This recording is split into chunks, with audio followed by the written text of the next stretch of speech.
Student, in the last lecture we have seen properties of air, that is air has mass and weight. Then we have seen that atmospheric pressure is the same in all the direction.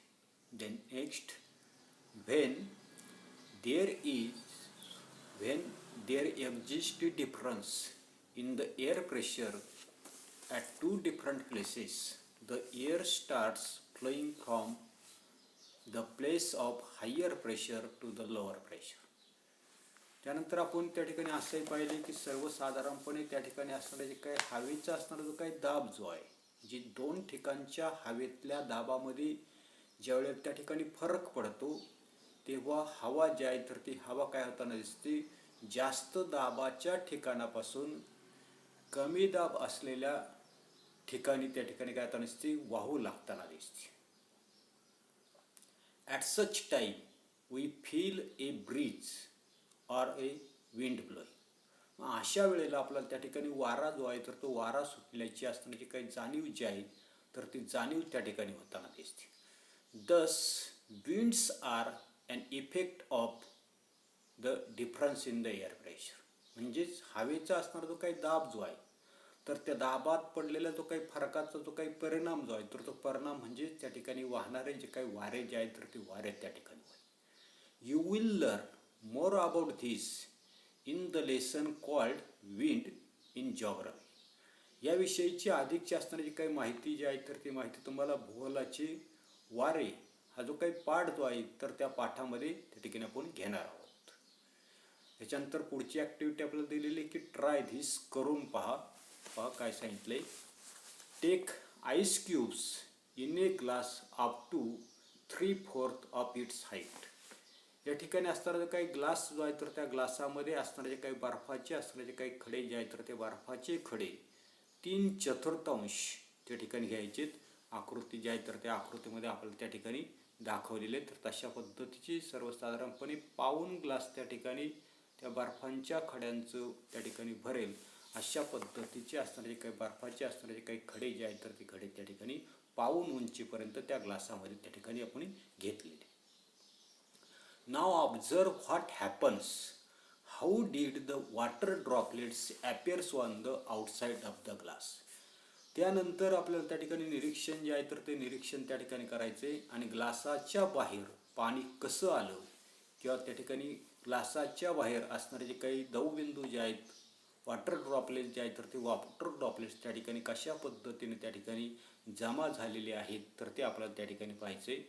जे सर्वसाधारणपणे या ठिकाणी साईडला जर तुम्ही जर पाहिलं किंवा प्रत्यक्ष त्या ठिकाणी ॲक्टिव्हिटी करून जर पाहिली तर आपल्याला त्या ठिकाणी ग्लासाच्या बाहेर अशा पद्धतीचे छोटे छोटे असणारे जे काही वॉटर ड्रॉपलेट जे आहेत तर ते वॉटर ड्रॉपलेट्स काय झालेले तर त्या ठिकाणी कलेक्ट झाले. ह्याच्या पुढे due to the ice cubes in glass the air surrounding the glass cools down. जे सर्वसाधारणपणे आपल्या लक्षात नसते की ग्लासामध्ये बर्फाचे खडे ठेवल्यामुळे ग्लासाभोवती असलेल्या हवेला त्या ठिकाणी थंडावा जो आहे तर तो थंडावा त्या ठिकाणी मिळतो. As the water vapours in the air cools down it condenses and get transform into water. म्हणजे सर्वसाधारणपणे हवेमध्ये असणारे जे काही बाष्प जे आहे तर त्या बाष्पाच्या रूपामध्ये असलेले जे काही पाणी जे आहे तर त्या पाण्याला जर त्या ठिकाणी थंडावा जर त्या ठिकाणी मिळाला किंवा विशिष्ट अशा प्रकारचं जे काही तापमान जे आहे तर त्या तापमानाला त्याचं असणारं जे काही संगणन जे आहेत कंडेन्सेशन जे आहेत तर ते कंडेन्सेशन त्या ठिकाणी होताना दिसतं आणि यामुळे त्या ठिकाणी असणारे जे काही वॉटर व्हेपर जे आहेत बाष्प जे आहे तर त्या बाष्पाचं रूपांतर पाणी जे आहे तर त्या पाण्यामध्ये त्या ठिकाणी होताना दिसतं.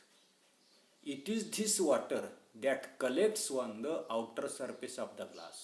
आणि हे असणारे जे काही पाणी जे आहे तर ते पाणी आपल्याला ग्लासाच्या बाहेरचा असणारा जो काही पृष्ठभाग जो आहे तर त्या ग्लासाच्या बाहेरच्या पृष्ठभागावर हे वॉटर ड्रॉपलेट्स जे आहे तर ते वॉटर ड्रॉपलेट्स काय होताना दिसतात आपल्याला त्या ठिकाणी जमा होताना दिसतात. The level of humidity is different in different places. हवेमधले असणारे जे काही आर्द्रता जी आहे ह्युमिडिटी जी आहे तर ती ह्युमिडिटी सर्वसाधारणपणे इथं असणारं जे काही प्रमाण जे आहे तर ते प्रमाण वेगवेगळ्या ठिकाणी वेगवेगळं त्या ठिकाणी असणार आहे. Similarly the humidity also changes from time to time during the period of a single day. त्याचप्रमाणे दिवसभरामध्ये आपल्या लक्षात येतं नसतं की दिवसभराचा असणारा जो काही कालावधी जो आहे तर त्या कालावधीमध्ये सुद्धा आर्द्रतेचं असणारं जे काही प्रमाण जे आहे तर त्या आर्द्रतेचं प्रमाण सुद्धा त्या ठिकाणी काय होताना दिसतं, आपल्याला त्या ठिकाणी चेंज होताना दिसतं, बदलताना त्या ठिकाणी दिसतं. The level of humidity of the air is determined by its capacity to hold water vapour. आणि म्हणून हवेमध्ये असणारं जे काही आर्द्रता जे आहे तर त्या आर्द्रतेचं प्रमाण हे तिचं बाष्प धरून ठेवण्याची जी काही क्षमता जी आहे तर त्या क्षमतेनुसार त्या ठिकाणी ठरताना दिसतं. During the night or at dawn, when the temperature of the air is low, its capacity to hold the vapor is less. जे सर्वसाधारणपणे रात्रीच्या वेळेला किंवा दुसरं आपल्याला सांगितलंय की ॲट डॉन, पहाटेच्या वेळेला जेव्हा हवेचं असणारं जे काही तापमान जे आहे तर ते तापमान त्या ठिकाणी कमी असतं तेव्हा तिची बाष्प धरून ठेवण्याची क्षमता जी आहे तर ती क्षमता काय होताना दिसते, कमी त्या ठिकाणी होताना दिसते.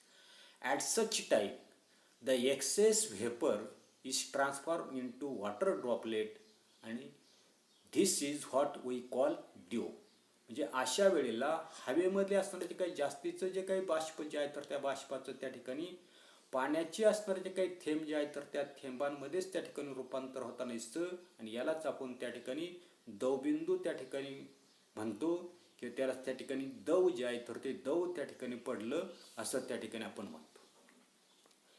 In the afternoon, when the temperature of the air is high, the capacity of the air to hold the moisture also increases. त्याच्यानंतर जेव्हा दुपारी हवेचं तापमान त्या ठिकाणी वाढलेलं असतं तेव्हा हवेची बाष्प धरून ठेवण्याची जी काही क्षमता जी आहे तर ती क्षमता सुद्धा त्या ठिकाणी वाढलेली आपल्याला आढळून येताना दिसते. Then compared to its full capacity to hold water, the proportion of moisture in the air is less and we feel that air is dry. मग अशा वेळेला हवेच्या क्षमतेच्या मानानं हवेतील बाष्पाचं असणारं जे काही प्रमाण जे आहे तर ते बाष्पाचं प्रमाण त्या ठिकाणी कमी होताना दिसतं. आणि अशा वेळेला हवा जी आहे तर ती हवा त्या ठिकाणी कोरडी आहे असं आपल्याला त्या ठिकाणी काय होताना दिसते, जाणवताना त्या ठिकाणी दिसतं. पुढे in the proportion of water vapor in the air is high during the monsoon and in coastal areas. As a result, we feel the dampness or humidity. याच्या उलट आपल्याला लक्षात येत नसते की मान्सून म्हणजे त्या ठिकाणी पावसाळा जो आहे तर त्या पावसाळ्यामध्ये किंवा सर्वसाधारणपणे कोस्टल एरिया म्हणजे समुद्र किनारा जो आहे तर त्या समुद्र किनाऱ्यामधले असणारे जे काही हवे जे आहे तर त्या हवेमध्ये बाष्पाचं असणारं जे काही प्रमाण जे आहे तर ते प्रमाण त्या ठिकाणी भरपूर असतं. आणि अशा वेळेला ते असणारे जे काही हवा जे आहे तर ते हवा आपल्याला त्या ठिकाणी डॅम्प म्हणजे त्या ठिकाणी दमट जे आहे तर ती दमट त्या ठिकाणी काय होताना दिसते, जाणवताना दिसते. आता पुढे यूज युअर ब्रेन पॉवर सांगितले, थोडंसं डोकं त्या ठिकाणी चालवायला सांगितले. Deep and uncork inverted empty bottle in a slanting position just in a water in a wide container. What do you observe? तर या ठिकाणी एक त्या ठिकाणी बूच नसलेली जी काही बाटली जी आहे तर ती बूच नसलेली बाटली त्या ठिकाणी घेतलेली आणि ही काय केलेली, इन्व्हर्टेड उलटी त्या ठिकाणी केलेली. आणि उलटी करत असताना कशी केलेली तर स्लॅन्टिंग तिरपी अशा पद्धतीने काय केलेली, रिकामी बाटली बूच न लावता उलटी करून पाण्याचं असणारं जे काही पसरट भांडं जे आहे तर त्या पसरट भांड्यामध्ये जर आपण त्या ठिकाणी तिरपी जर धरली तर आपल्याला काय दिसतं. तर आता काय दिसतंय तर सर्वसाधारणपणे ते असताना जे काही बॉटल जे आहे तर त्या बॉटलमध्ये असणारं जे काही एअर जे आहे तर ते एअर काय होताना दिसते, बबलच्या मार्फत त्या ठिकाणी बाहेर पडताना दिसते. आणि त्या बॉटलच्या आतमध्ये असणारे जे काही एअर जे आहे तर त्या एअरच्या ऐवजी काय होताना दिसते, त्याच्या आतमध्ये पाणी जे आहे तर ते पाणी काय होताना दिसते आपल्याला त्या ठिकाणी आतमध्ये त्या ठिकाणी बाटलीच्या आतमध्ये जाताना त्या ठिकाणी दिसते. Next, what changes takes place in a balloon on filling air in it. फुग्यामध्ये हवा भरली की त्यामध्ये काय बदल होताना दिसतो. तर आपल्या लक्षात येत नसते की फुग्यामध्ये हवा जर भरली तर त्याचा असणारा जो काही शेप जो आहे तर तो शेप त्या ठिकाणी चेंज होताना दिसतो. अशा पद्धतीचा एक चेंज जो आहे तर तो एक चेंज आपल्याला त्या ठिकाणी सांगता येईल. असे अनेक चेंजेस त्याच्यामध्ये त्या ठिकाणी होताना दिसतात, तर ते तुम्ही त्या ठिकाणी शोधा. We come to know from the activity above that air has properties like occupying base. त्या ठिकाणी जी काही बॉटल जी आहे तर जी तिरपी आपण त्या ठिकाणी पाण्यामध्ये त्या ठिकाणी धरली, ती धरल्यानंतर आपल्या असं लक्षात येतं नसते की बॉटलच्या आतमध्ये असणारी जी काही हवा जी आहे तर ती हवा त्या ठिकाणी बाहेर जाताना दिसते. त्या हवेची जागा काय होताना दिसते, पाणी जे आहे तर ते पाणी त्या ठिकाणी घेताना दिसते. म्हणजे याचाच अर्थ त्या ठिकाणी आपल्या लक्षात येताना नसते की ती हवा जी आहे की ती हवा काय होताना दिसते, जागा जी आहे तर ती जागा त्या ठिकाणी व्यापताना दिसते. त्याच्यानंतर आपल्या लक्षात येतं नसते की बलून जो आहे तर तो बलून आपण त्या ठिकाणी काय केलेलं आहे, फुगवला तर त्याचा असताना जो काय आकार जो आहे तर तो आकारमान काय होताना दिसते, विशिष्ट अशा प्रकारचा आकार त्याला त्या ठिकाणी प्राप्त होताना दिसतो. त्याच्यानंतर मागे आपण त्या ठिकाणी पाहिले की सर्वसाधारणपणे या ठिकाणी असणारे जे काही एअर जे आहे तर त्या एअरला त्या ठिकाणी मास असते, वेट असते, विशिष्ट अशा प्रकारचं असणारे जे काही व्हॉल्यूम जे आहे तर ते व्हॉल्यूम त्या ठिकाणी असते. म्हणजे ज्या काही आपण ॲक्टिव्हिटी केल्या तर त्या ॲक्टिव्हिटीवरून आपल्या लक्षात येतं नसते की ती काही करत नसते, जागा व्यापताना दिसतं, विशिष्ट अशा प्रकारचा आकार त्याला त्या ठिकाणी असतो, वजन आणि वस्तुमान असते. असे हवेचे विविध अशा प्रकारचे असणारे जे काही गुणधर्म जे आहेत तर ते गुणधर्म आपण त्या ठिकाणी पाहिले. Air is a mixture of very fine particle of some gases, dust, smoke and moisture. तर आपल्या लक्षात येतं नसते की हवा जी आहे तर ती हवा ही काही वायू, धूळ, धूर आणि बाष्प यांचे जे काही अतिसूक्ष्म कण जे आहेत तर त्या अतिसूक्ष्म कणांचं त्या ठिकाणी मिश्रण त्या ठिकाणी आहे.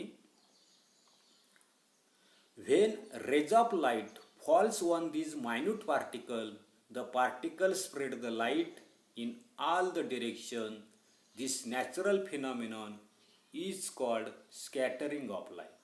जे सर्वसाधारणपणे लक्षात येता नसते आपल्याला की जेव्हा प्रकाश किरण जे आहे तर ते प्रकाश किरण काय होता नसतात, हवेतील जे काही सूक्ष्म अशा प्रकारचे असणारे जे काही गॅसेस, डस्ट, स्मोक, मॉइश्चर जे असणारे जे काही कण जे आहेत तर त्या कणांवर ज्या वेळेला त्या ठिकाणी पडताना दिसतात, या सूक्ष्म कणांवर जेव्हा त्या ठिकाणी पडतात तेव्हा हे जे काय असणारे जे काही कण जे आहेत तर ते कण या सूर्यप्रकाशामुळे किंवा प्रकाशामुळे काय होताना दिसतात, सर्व दिशेला त्या ठिकाणी स्कॅटर होताना दिसतात, विखुरताना दिसतात.